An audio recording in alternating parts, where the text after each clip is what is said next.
Let's see how this goes.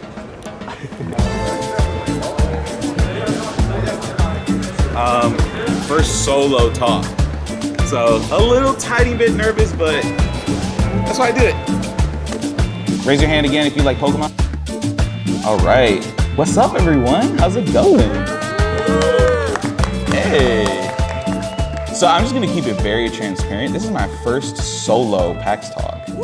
So I could use a lot of your positive energy, good vibes, you know what I'm saying? Right, my name is Carlos, and I'm presenting What If Pokemon Was Set in Central America? All right, so I'm going to, just gonna go over some things, right? But before I kind of start talking about what some of my ideas are, I would like for you to know a little bit more about who I am. And growing up with Pokemon, it kind of tapped into a lot of my own very personal interests, right? I love animals, I love culture, right? I was very fortunate and blessed with the opportunity to actually travel when I was younger. So I'd grown an appreciation for culture around the world. I'm Salvadoran, right? So my parents are from El Salvador. They very much value taking me there. So I don't know, I just kind of grew up with this outside perspective being born in the US. And I just kind of noticed growing up, everything just kind of ties in, Pokemon kind of ties in with everything. So I was thinking one day, it's what if, there was a Central American region? So who the hell is Carlos, right? So telling y'all a little bit more about who I am not a character designer at all, okay? That is not my profession, right? I don't work in the industry as a character or concept designer, but it all kind of comes together with my love for video games. I'm a master's student at Cal State East Bay. I'm studying interaction design and interactive art. I work for Gameheads, which is an amazing organization. We teach young people of color, young youth of low-income backgrounds how to make video games. So, funny story, I actually applied to get into the program. I didn't get in. Jose, if you're in there, I still hold a grudge against you. No, I'm just playing. I'm just playing. Jose is amazing. He's one of the original students. So, that's just what I do. I'm out here in Oakland. I actually moved from Ohio to Oakland, and that's where I stay now. I'm up here for PAX. I love PAX. This is where everything started for me, kind of doing these talks with Latinx in Gaming, who's actually provided this space for me. I'll shout out Latinx in Gaming too. They're also an organization. If there's any Latinx people in the crowd right now, and if you're looking for a community to be a part of, I definitely encourage you to, see me after the talk. Everyone see me after the talk. I love answering questions, but definitely if you're wondering, where you can find a community to break into the games industry or just to get to know developers and stuff and just make friends, Latinx in Gaming is literally the reason why I have a job in the games industry. And then that's me in a Zapdos costume, for Halloween. I was gonna say, I thought my mom made that costume, but no, I think that actually was purchased from Toys R Us. So, but that's a little bit about me, right? Those are my lovely parents. There's my dad and my mom. They're both from La Libertad, El Salvador. Like I said, I was really blessed with the opportunity to be able to travel when I was younger. So they really valued, making sure that I knew what life was like for them. But yeah, I'm just a kid from Ohio, right? I'm from a lovely town called Lorain, just outside of Cleveland, Ohio. How does all that have anything to do with Pokemon, right? What it has to do with is I very much have this philosophy that, the way that game is made, it ties into everything, right? So if you pay attention to some of the different regions that are out there, they're all based in real places in real life. So it's okay, how do I kind of live my life and how can I tell that story? And if y'all into game design, you got to make the player feel something, right? So you can do that through an empathetic experience. So just kind of tapping into all that, we talked a little bit about before this panel started, right? We talked a little bit about the different regions, right? So what a wonderful world we live in, right? There's many different places that you can see, many different cultures, many different places that you can, that take up this planet, right? And so you have Kanto, Johto, Hoenn, Sinnoh, Unova, Kalos, Galar, Alola, and now Paldea, right? And all of those regions are based unreal places. Kalos, obviously France, right? I mean, the Eiffel Tower is in the game, in the prison tower, right? And so it's literally in the game. And so you can even see like what it even looks like on a map. So you have France in the wonderful world of Pokemon, right? And then it goes into Alola.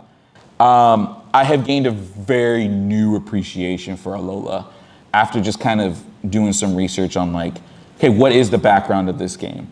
I don't consider Hawaii part of the Western world. I mean, considering the history of Hawaii, like it was, I mean, we can talk about it, you can disagree with me, but I mean, Hawaii was literally stolen. And so like, but the game, right, of Sun and Moon is based a lot on indigenous Hawaiian culture.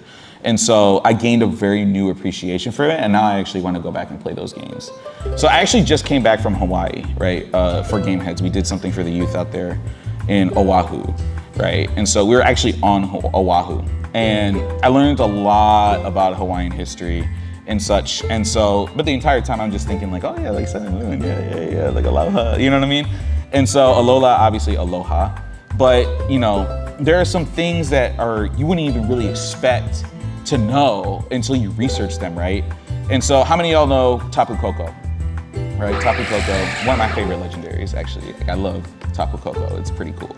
Tapu Koko is supposed to be the guardian of Mele Mele. Mele Mele is based on Oahu, right? So the history, like a piece of history with Oahu is actually the Iolani Palace, which is where like, Hawaiian monarchs, like the rulers of Hawaii before they were annexed and colonized, right, were actually adopted electricity before the White House. Fun fact, Iolani Palace was the first in Hawaii to be outfitted with electric lights, even before the White House.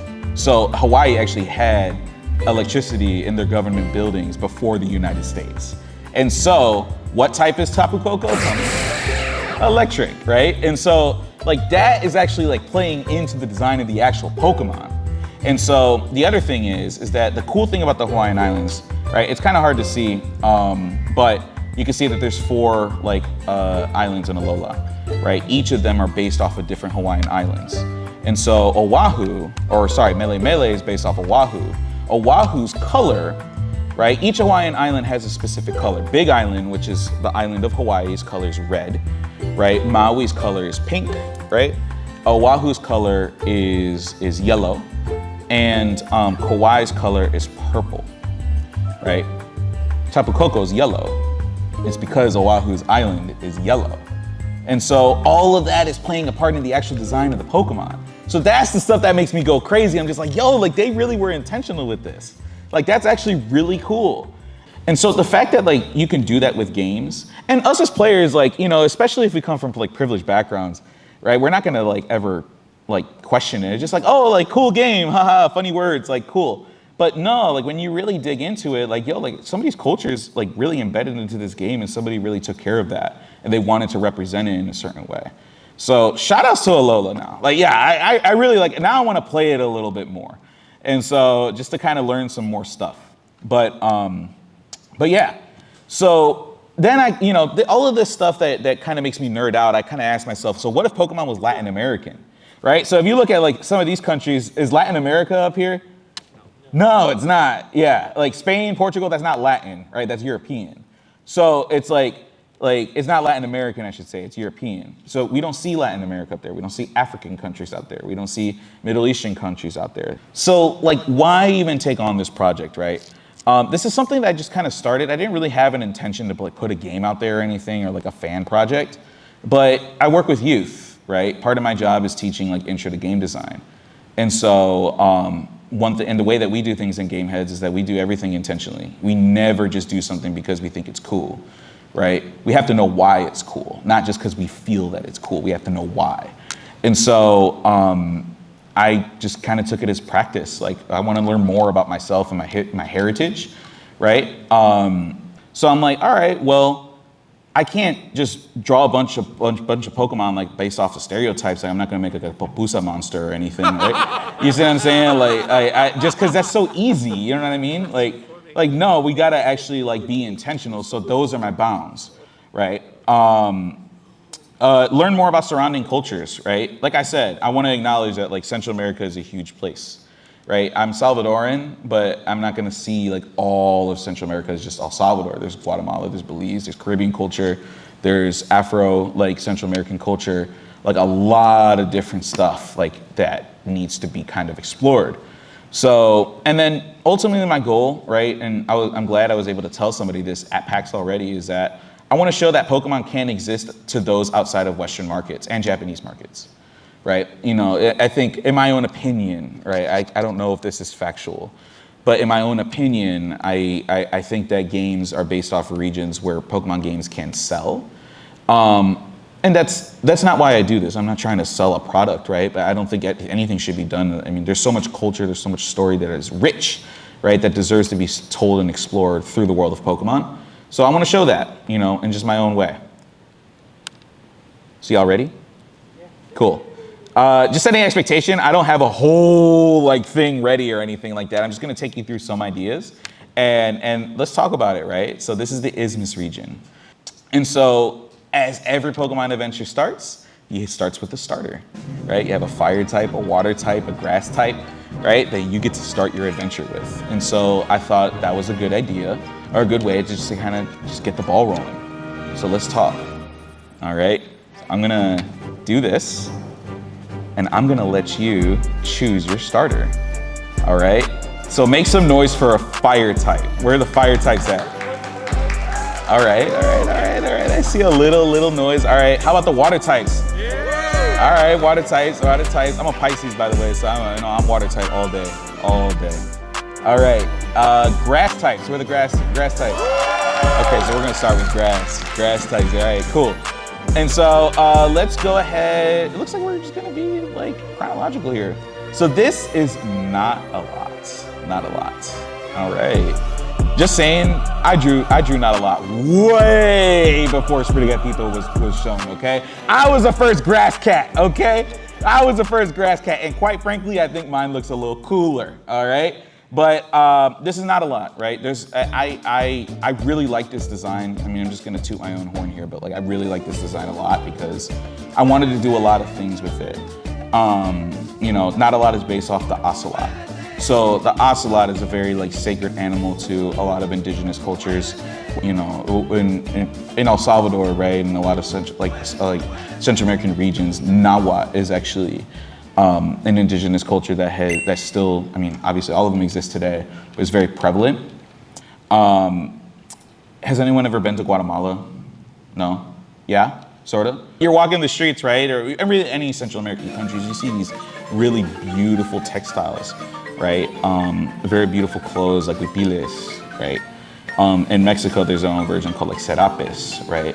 But very colorful, very vibrant clothings and blankets that you can see. I'm like, yo, like that, like, and I think about Central America, like that's one of the first things I think of, right? Like one of my students rolled in with one of those shirts, so, you know, with the little string collars and stuff like that. I was like, oh, dope shirt, you know what I'm saying? You know, like that is awesome. And all of those things are like threaded, right? I mean, those aren't like clothes. I mean, they might be for like some factories, but I mean, the nice ones and the ones that are really authentic are like sewn by elders, right? Sewn by like people that are, you know, there, right? And so I kind of blinked out. Hold up. I had a little description written up about Not a Lot. I gave some lore, right? And they're like the lore is based off of some history and like what I kind of wanted what the Pokemon to represent. So I'll just kind of read this to you. So I said like this Pokemon exists as the Isthmus region's grass starter, as a colorful thread-like tail, and that's so long that it needs to be wrapped up in a ball. It's said to roam through the jungles of the region, leaving all kinds of colorful plants and bushes growing in its tracks, almost like magic. It's said that this Pokemon has helped people weave the most beautiful textiles over multiple generations. As the planet has grown older and more interconnected, Pokemon professors found that its abilities are overexploited, causing Not a Lot to become more rare. Professors have worked to preserve this special species due to its ancient connection to the land. Right? And so the reason I wrote all of that is because when I'm kind of designing this region, right, and if one of my rules is like not really taking the easy route and just kind of doing surface level stereotypes, right, I can just go with like what Central America looks like today. But I mean, the history of Latin America is one of very rich, like culture, religion, right? But colonization is very real for a lot of people, even today. So, like, how do you kind of tell that story in a way that's like not so direct, like, oh, like I'm associating with the colonizers? Well, I want to talk about the connection to the land, right? So for a lot of indigenous cultures, connection to land is very, very, very, very, very important. And so, like, that's what I kind of wanted this Pokemon to be, right? Is a representation of connection to land. It's actually earth, it's not really fire, but fire can spawn off of volcanoes, right? You know, and so I based it off of a coral snake. Now, my original thinking, and thanks to Fuecoco, it actually broke that cycle. But how many of y'all like heard about like the fire zodiac, you know, trend when it comes to the starters, right? And that was like debunked because of Fuecoco, right? Is it right? Because there's already a dragon. It's Charmander. I get that Charizard's a dragon, but Charmander is a lizard. It's a lizard Pokemon. But anyways, I don't know. Whatever. It doesn't really matter. But that's why I chose a snake, because I literally looked at the Chinese zodiac and I was like, okay, what else is left? Well, I don't want to do a cow.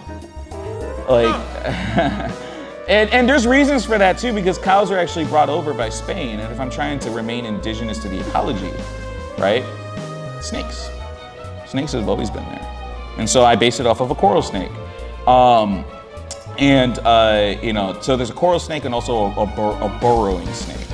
And so the burrowing snake is like literally just a snake that burrows into the ground. And so, and the coral snake. I kind of played around with the typing here. Originally I wanted to be a fire poison type, because if you breathe in ashes and stuff, it's literally poisonous.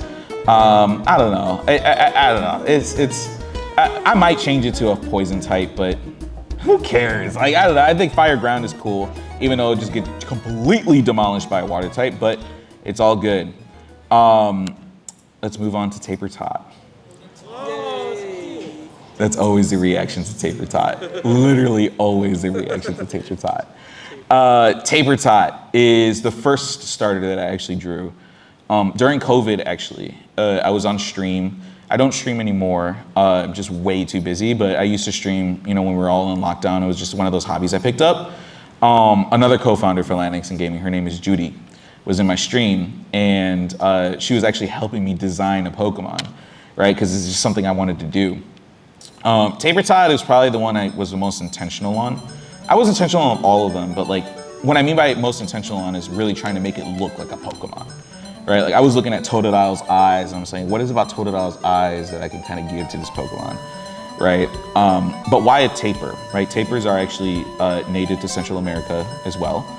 And there's a lot of history behind the taper, actually specific to the Costa Rican land, right? So there's an indigenous population called, yeah, shout outs to Costa Rica, hey, called the Bribri, right? So the Bribri people, one of their deities is actually a taper, right? And so their story of creation is actually based off of this taper, right? So long story short, I'm probably butchering the name. It's spelled S-I-B-U, so Sibu, Sibo. I've heard like two pronunciations for it.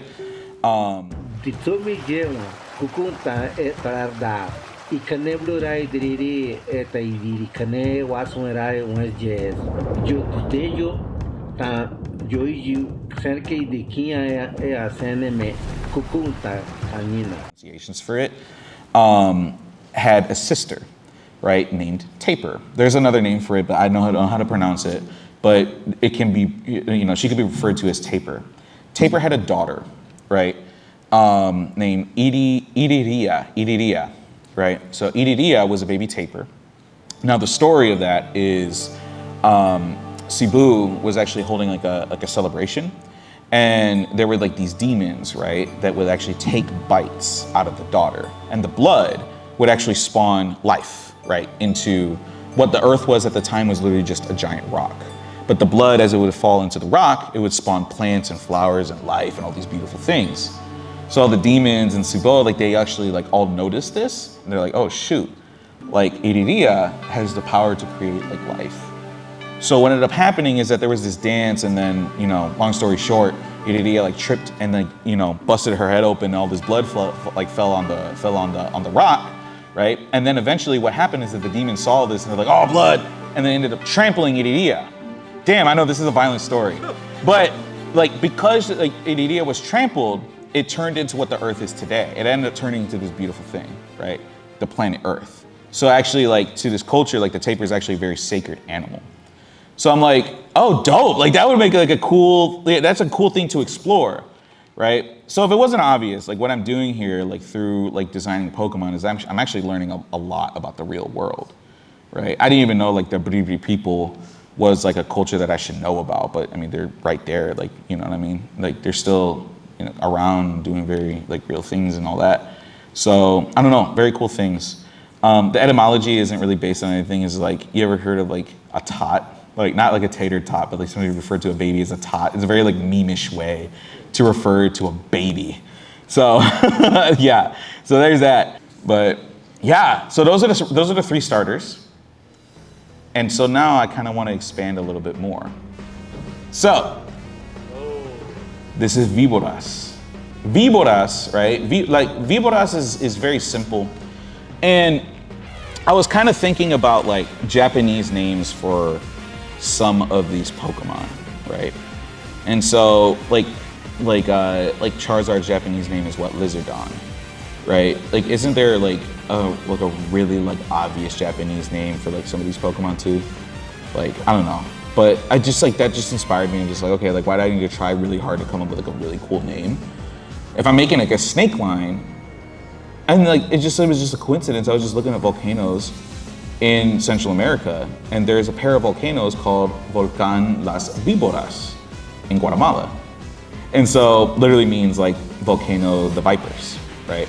So I was like, okay, that's easy. And so one thing I wanted to do with the snake line is I wanted to emulate and really kind of represent like the stages of a volcano beginning to explode, right? And so one thing that a volcano does before it's about to explode is that it smokes. It begins to shoot off ash. So that shows off with sulfur, right? Like underwater volcanoes, they give off sulfur, right? When it comes, when they're about to explode, right? With Víboras, I wanted to show it in its body. The little skin starts to literally crack and you can see the lava flowing inside of it, right? And so it's literally, it's there. It's still a fire ground type and everything, but you can see that it's literally like about to evolve, it's going to explode. And so, I don't know, I think this was just one of those fun coincidences. Like, okay, look, like there's a volcano named Las Víboras, so I'm just gonna name it that. Just change it to a Z, and now it's cool. This is my favorite. I might get this tattooed. My mom will kill me. She hates tattoos. And she sees this demon looking thing, she's gonna like make me go get an exorcism or something. But like, here we go. Explobra. Oh, wow. This is Explobra. I love Explobra. So Explobra originally was gonna be a fire ground type as well, but then I saw this really cool picture of a volcano with lightning on it. I'm like, wow, that's really cool. I didn't know volcanoes can actually like spawn lightning like that. It can be a little storm from an eruption. So imagine like, okay, like a fire starter that's a fire electric type, and changing from a ground type, I think that's like a big switch. And then I had like one of my students came up to me, he just like, you can't do that. That's such a weird trend. Like, how do you go from ground to electric type? And I'm just like, look at Arceus, man. Like that's not even Arceus, let's go back to Alola, right? Cubone's a ground type, and then it turns into a fire ghost type when it comes to Alolan Marowak. I mean, it's a thing. It's a thing now. Like, you don't have to have consistency with your typing, as long as there's some consistency, right? And so, I might redesign Explobra, but I might not. You know, I kind of think its flames sort of look like what, lightning bolts, but we'll see if I get around to it. But this is what I wanted to do with this design. I really wanted it to look like it was exploding. And so something I added to the design was obsidian, right? Like I added obsidian to the teeth, you know, to its, what do you call that thing? Like, it's not a mane, right? But like, it's cobra thing, right? We're gonna call it the cobra thing. And so, and added it to it just because it looks really, what's up? Hood, cobra hood. Okay, cool. And so, and added it to it, right? And then obviously gave it to its tail. It's not a rattlesnake, but rattlesnakes are cool, so just kind of steal it from that. So yeah, Explobra. It looks like a fire mega type of Arbok, but Like, it kind of does, right? But I think it would make a sick starter, right? And the reason is because volcanoes are so prevalent in Central America, and a lot of them are still active. I mean, you go on people's Instagrams today, like on their trips to like these Central American countries, they're taking pictures of like, you know, volcanoes exploding and the magma flowing down, you know, them and stuff. It's just beautiful, right? And so there's no cobras in Central America, but it's just like, okay, one of those design things where just like, let's just have fun with it. But yeah, that's that. So what's next, right? So I showed you, you know, some stuff about the starters, but as we know with any Pokemon game, there's so much more that you can explore when it comes to it. So as we were talking about with Alola, right, down to the very fine details, things that you wouldn't even think about, are things that should go into a game. Who's the evil team? Why? Right? You know, there can be a lot of different stories that you can tell, depending on, like, obviously your political stances and stuff, right? You can tell the story between trying to remain your connection with the land, right? Or, you know, you kind of think about what's going on in El Salvador with like crypto tourism and cryptocurrency and all of that, and all these new cities going up and displacing indigenous people, right? Like, can you tell a story about that through a Pokemon game? Probably. I don't know. I don't know if this is actually the influence, right? And you know what, if people feel like icky about this, good. You know, that's what games are for, right? They kind of make like complex topics like very simple to understand. I don't know if this is what Alola was trying to do, right? But a very a controversial topic in Hawaii, controversial to who, right? But like to native Hawaiians, it's like, no, screw that telescope that's trying to be put on Mauna Kea. Turns out what's precious to the scientists is sacred to the native Hawaiian culture. Kahikiku, e ala e, kahiki moi, e ala e ke a papanu. There's no word for how I feel about that mountain in English. There's no word that would be deep enough to say how I feel about that mountain. Right? No, this is our mountain. This is our sacred land. Like, why do we care about that? Right? You play Sun and Moon, spoiler alert, the space people are actually not good. You know what I mean? Like Lusamine is actually like kind of crazy. You know, so like, is that the statement that they were trying to make with that game? I don't know, maybe. But you can explore those themes through a kid's game. So how do you do that with the stories of Central America? Right? So those are things that I really want to expand upon. I want to explore the artwork, right? Like Galar kind of got into this a little bit with like the mountains and how they were showing off like ancient Pokemon. I think Toxtricity was like an ancient hieroglyph or something in that game. I think I never really got why, but maybe that's just more research I need to do. But there's a lot of beautiful art in Central America that's just way different than your like, you know, traditional Mexican art that you see a lot, right? How do you show that in a Pokemon game? I don't know, right? Those are all things that I want to figure out. And then legendaries, right? I think if you don't include Solgaleo and Lunala, I still think Alola would make a great game. Considering what I know about Hawaii now, like, you know, you have all 4 Guardians of the Islands, you could tell great stories about that because they're based off indigenous, like native Hawaiian history. So how do you do that, you know, with like deities that have existed in Central America forever, right? You think about the Guatemala is what bird? What's the bird? The Quetzal, right? So El Salvador, what's the bird? Like Dorogos, right? So what's the story about Dorogos? What does it represent and how do you represent that as a Pokemon, right? So I think if I were to make a Central American Pokemon game, I would actually emulate how, or I wouldn't emulate it, but I would really look hard at how the Pokemon Company did their research with Alola. And I actually think what the team does when they make a Pokemon game is that they actually spend like a month in the region doing intensive research, right? They did it with Spain, right? They did it with Portugal and all of that. They definitely did it with Hawaii, right? But all of that is research. When it comes to game design, when it comes to concept design, you have to know what you're talking about. It's actually irresponsible for me to just look at a culture, say, that's cool, I'm gonna put it in a game. Like, no, like that's appropriation. You see what I'm saying? You have to do your research when it comes to these things. The wonderful world of Pokemon. There's a lot of different places that are represented in these games, right? Japan is a beautiful country, right? There are beautiful parts of the United States, right? There's France, You have the United Kingdom, Hawaii, Spain, Portugal, the entire Iberian Peninsula, all like very great places with rich history, right? But all I'm trying to say by even doing this talk and just talking a lot about like my own culture and things that I don't even know too intimately myself is that there's a lot of rich history that exists at all over the world, right? If I was Mexican, I would be like, where's my Mexican Pokemon game? You see what I'm saying? Like, it'd be the same thing because Mexico isn't really represented in Pokemon other than stereotypes. I just called out Ludicolo today. Like, we did a talk this morning, like, okay, what was your favorite Latinx video game character? And I said Ludicolo. I love Ludicolo, it's a great Pokemon. If you were just talking about Mirror B, but let's be honest, it's based off a stereotype. It's a duck wearing a sombrero. You see what I'm saying? The ponchos look like a pineapple. You know what I'm saying? Like, it's a stereotype. So, what's up? They also did with Skeledars, they represented Mexico. They did, but like, it's in Spain, so like, why do we do that? You see what I'm saying? Like, you know, like, it's not just about like, if the game is based on the Iberian Peninsula in Spain, Dia de los Muertos is actually, like before like Catholicism and all of that, it's actually a very indigenous like practice unique to Mesoamerica. So it's like, okay, that's cool, but why isn't it in this game? Like, why couldn't we just have Skeledirge, right, or that lineup of Pokemon in a region, right, where it actually makes more sense? You see what I'm saying? I think the reason they did that with the Galar is not just because it's based in Galar, like it's based in England, but its connection. So like the Iberian Peninsula has the Spanish connection to Latin America. Because another example of Galar, why is there an elephant? It's because of the English-India Trading Company. So right. It's not like hardly based on the specific region, but the connections outward. Great, and that's my point.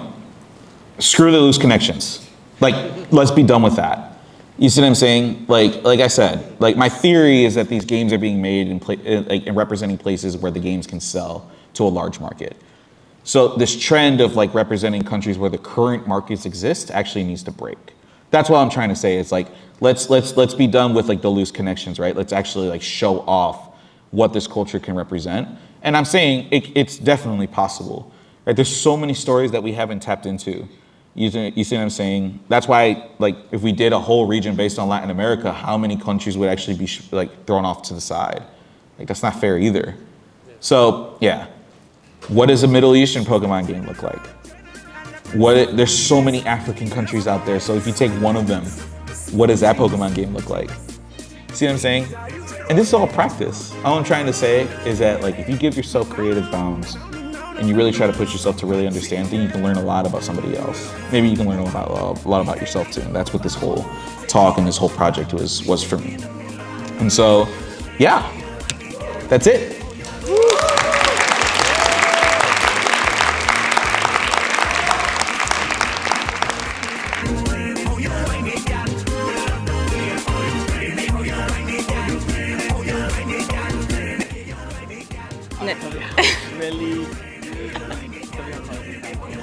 Carlos's panel was amazing. I really think he showed off his encyclopedic knowledge of Pokemon, of the world, the lore, everything that goes into the design of it, and I was impressed. I was truly amazed, particularly in his like charisma and in the way that he was able to interact with the audience and like have them offer their own ideas and thoughts and questions and really respond to them in a way that not only showed off his knowledge but made them feel good. And I think that's a really amazing skill to have as a presenter. And as a game developer, he's clearly able to put together a lot of ideas and make them his own and also share them with the world. Let's go!